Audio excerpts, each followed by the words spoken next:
ओम शांति 30/9/2024 प्रातः मुरली। ओम शांति। बाप दादा मधुबन। ओम शांति मीठे बाप दादा, मीठे बच्चे। हाँ जी मीठे बाबा, अपनी बैटरी चार्ज करने का ख्याल करो। अपना टाइम पर चिंतन में वेस्ट मत करो। अपनी कोट तो नशा चढ़े। अपनी बैटरी चार्ज करने का ख्याल करो। अपना टाइम पर चिंतन में वेस्ट मत करो। अपनी कोटो तो नशा चढ़े। तो अपना टाइम पर चिंतन में, इधर उधर की बातों में, किसी और का चिंतन करने में हमें वेस्ट नहीं करना है। अपने को देखना है कि मैंने याद से अपनी बैटरी को कितना चार्ज किया, तो अपने को चार्ज करना है। प्रश्न: ज्ञान 1 सेकंड का होते हुए भी बाप को इतना डिटेल से समझाने व इतना समय देने की आवश्यकता क्यों है? ज्ञान 1 सेकंड का होते हुए भी बाप को इतना डिटेल से समझाने व इतना समय देने की आवश्यकता क्यों है? उत्तर: क्योंकि ज्ञान देने के बाद बच्चों में सुधार हुआ है या नहीं, यह भी बाप देखते हैं और फिर सुधारने के लिए ज्ञान देते ही रहते हैं। सारे बीज और झाड़ का ज्ञान देते हैं, जिस कारण उन्हें ज्ञान सागर कहा जाता है। अगर 1 सेकंड का मंत्र देकर चले जाएं तो ज्ञान सागर का टाइटल भी ना मिले। ओम शांति। रूहानी बाप बैठ रूहानी बच्चों को समझाते हैं। भक्ति मार्ग में परमपिता परमात्मा शिव को यहाँ ही पूजते हैं। बल बुद्धि में है कि यह होकर गए हैं। जहाँ पर लिंग देखते हैं तो उनकी पूजा करते हैं। यह तो समझते हैं शिव परम धाम में रहने वाला है, होकर गए हैं, इसलिए उनका यादगार बनाकर पूजते हैं। जिस समय याद किया जाता है तो बुद्धि में जरूर आता है कि निराकार है, जो परम धाम में रहने वाला है। उनको शिव कह पूजते हैं। मंदिर में जाकर माथा टेकते हैं, उन पर दूध फल जल आदि चढ़ाते हैं, परंतु वह तो जड़ है। जड़ की भक्ति ही करते हैं। अभी तुम जानते हो वह है चैतन्य।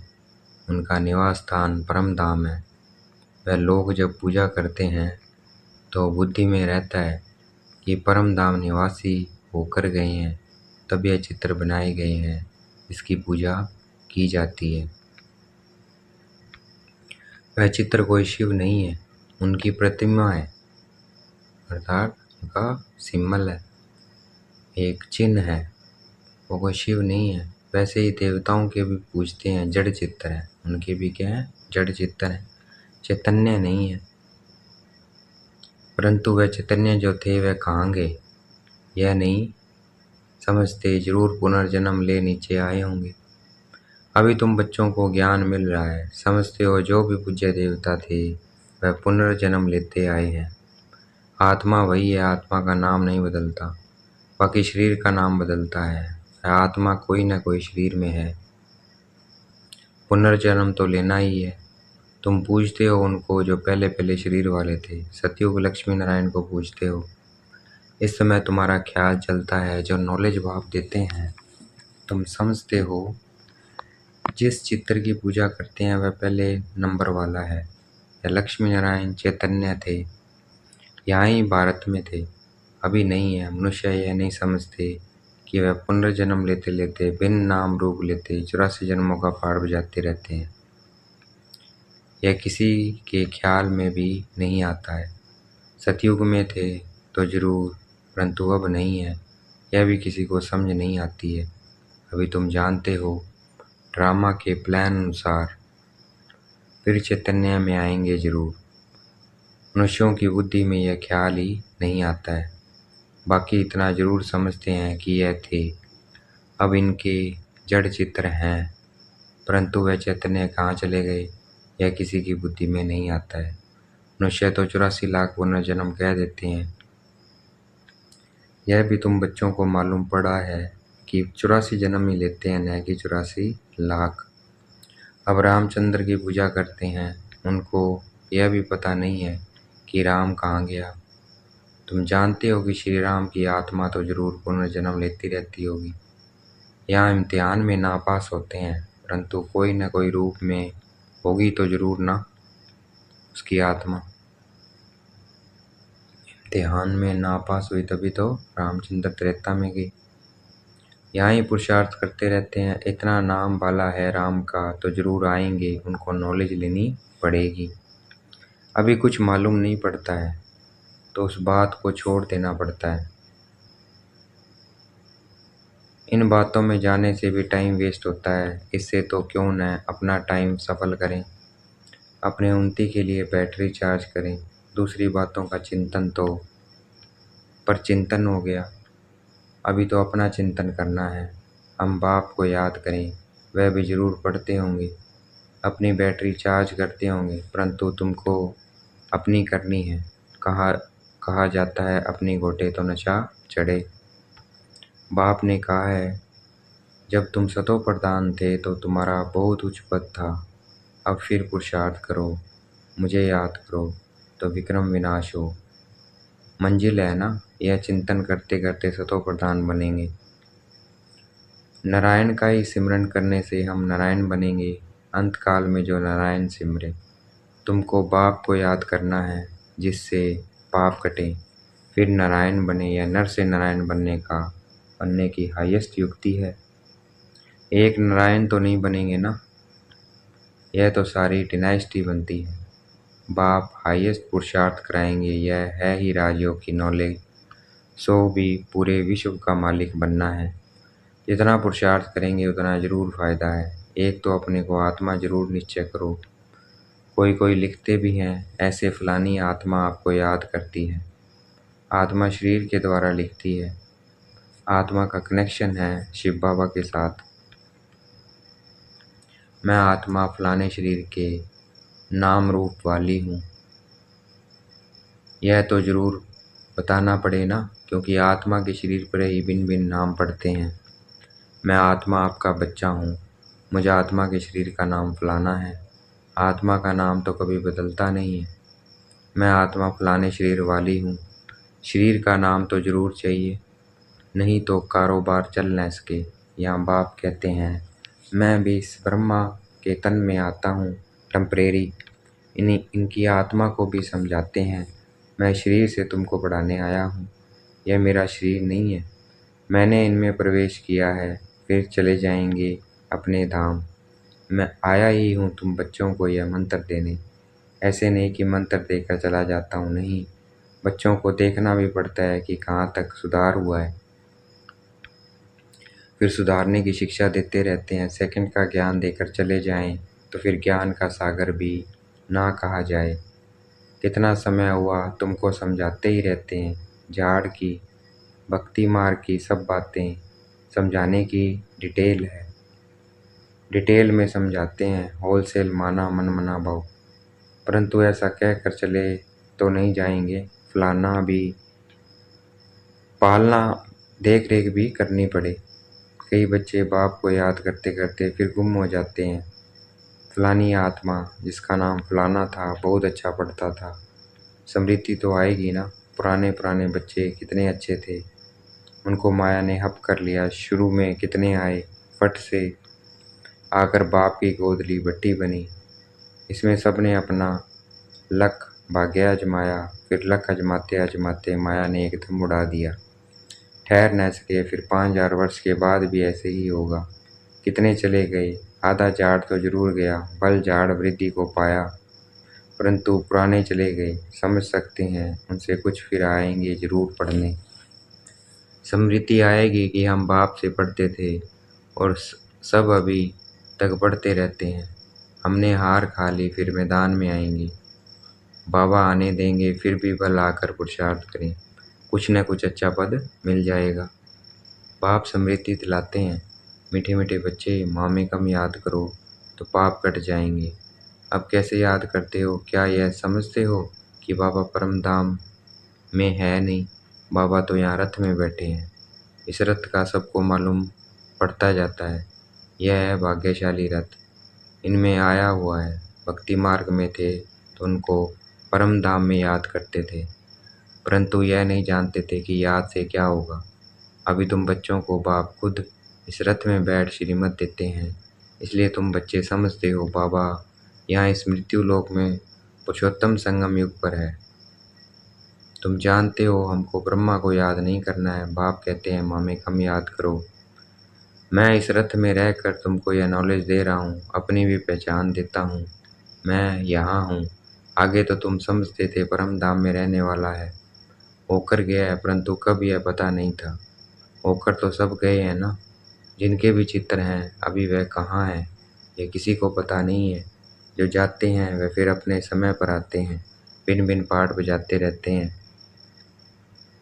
स्वर्ग में तो कोई जाते नहीं है। बाप ने समझाया है स्वर्ग में जाने के लिए तो पुरुषार्थ करना होता है, और पुरानी दुनिया का अंत नई दुनिया की आदि चाहिए, जिनको पुरुषोत्तम संगम युग कहा जाता है। यह ज्ञान अभी तुमको है। मनुष्य कुछ नहीं जानते, समझते भी हैं शरीर जल जाता है, बाकी आत्मा चली जाती है। अब कलयुग है तो जरूर जन्म कलयुग में ही लेंगे।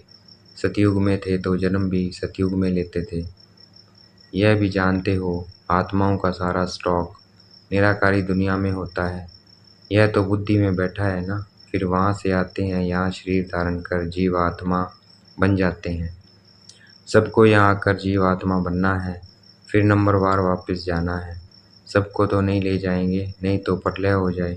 दिखाते हैं कि प्रलय हो गई, रिजल्ट कुछ नहीं दिखाते। तुम तो जानते हो यह दुनिया कभी खाली नहीं हो सकती है। गायन है राम गयो रावण गयो, जिनका बहुत परिवार है। सारी दुनिया में रावण संप्रदाय है ना, राम संप्रदाय तो बहुत थोड़ी है। राम की संप्रदाय है ही सतयुग त्रेता में, बहुत फर्क रहता है। बाद में फिर और टाल टालियाँ निकलती है। अभी तुमने बीज और झाड़ को भी जाना है। बाप सब कुछ जानते हैं तब तो सुनाते रहते हैं, इसलिए उनको ज्ञान सागर कहा जाता है। एक ही बात अगर होती तो फिर कुछ शास्त्र आदि भी बन न सके। झाड़ की डिटेल भी समझाते रहते हैं। मूल बात नंबर 1 सब्जेक्ट है बाप को याद करना, इसमें ही मेहनत है, इस पर ही सारा मदार है। बाकी झाड़ को तो तुम जान गए हो।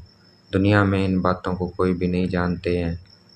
तुम सब धर्म वालों की तिथि तारीख आदि सब बताते हो, आधा कल्प में यह सब आ जाते हैं। बाकी है सूर्यवंशी और चंद्रवंशी, इनके लिए बहुत युग तो नहीं होंगे ना, है ही 2 युग। वहाँ मनुष्य भी थोड़े हैं, 84 लाख जन्म तो हो भी न सके। मनुष्य समझ से बाहर हो जाते हैं, इसलिए फिर बाप आकर समझ देते हैं। बाप जो रचयिता है वही रचता, और रचना के आदि मध्य अंत की नॉलेज बैठ देते हैं। भारतवासी तो बिल्कुल कुछ नहीं जानते, सबको पूजते रहते हैं। मुसलमानों को, पारसी आदि को जो आया उनको पूजने लग पड़ेंगे, क्योंकि अपने धर्म और धर्म स्थापक को भूल गए हैं। और तो सब अपने अपने धर्म को जानते हैं, सबको मालूम है फलाना धर्म कब किसने स्थापन किया। बाकी सतयुग त्रेता की हिस्ट्री ज्योग्राफी का किसी को भी पता नहीं है। चित्र भी देखते हैं शिव बाबा का यह रूप है, वही ऊंच से ऊंच बाप है, तो याद भी उनको करना है। यहाँ फिर सबसे जास्ती पूजा करते हैं श्री कृष्ण की, क्योंकि नेक्स्ट में है ना शिव बाबा के। प्यार भी उनको करते हैं तो गीता का भगवान भी उनको समझ लिया है। सुनाने वाला चाहिए तब तो उनसे वर्षा मिले। बाप ही सुनाते हैं नई दुनिया की स्थापना और पुरानी दुनिया का विनाश कराने वाला और कोई हो न सके सिवाय एक बाप के। ब्रह्मा द्वारा स्थापना, शंकर द्वारा विनाश, विष्णु द्वारा पालना, यह भी लिखते हैं। यहाँ के लिए ही है, परंतु समझ कुछ भी नहीं। तुम जानते हो वह है निराकारी सृष्टि, यह है साकारी सृष्टि। सृष्टि तो यही यहाँ ही राम राज्य और राम राज्य होता है। महिमा सारी यहाँ की है। बाकी सूक्ष्म वतन का सिर्फ साक्षात्कार होता है। मूल वतन में तो आत्माएं रहती हैं, फिर यहाँ आकर पाठ बजाती हैं। बाकी सूक्ष्म वतन में क्या है यह चित्र बना दिए हैं, जिस पर बाप समझाते हैं।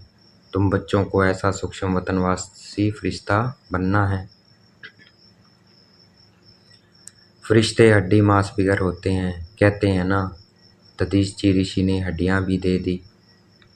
बाकी शंकर का गायन तो कहाँ है नहीं, ब्रह्मा विष्णु का मंदिर है, शंकर का कुछ है नहीं, तो उनको लगा दिया है विनाश के लिए।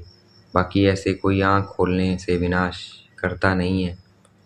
देवताएं फिर हिंसा का काम कैसे करेंगे?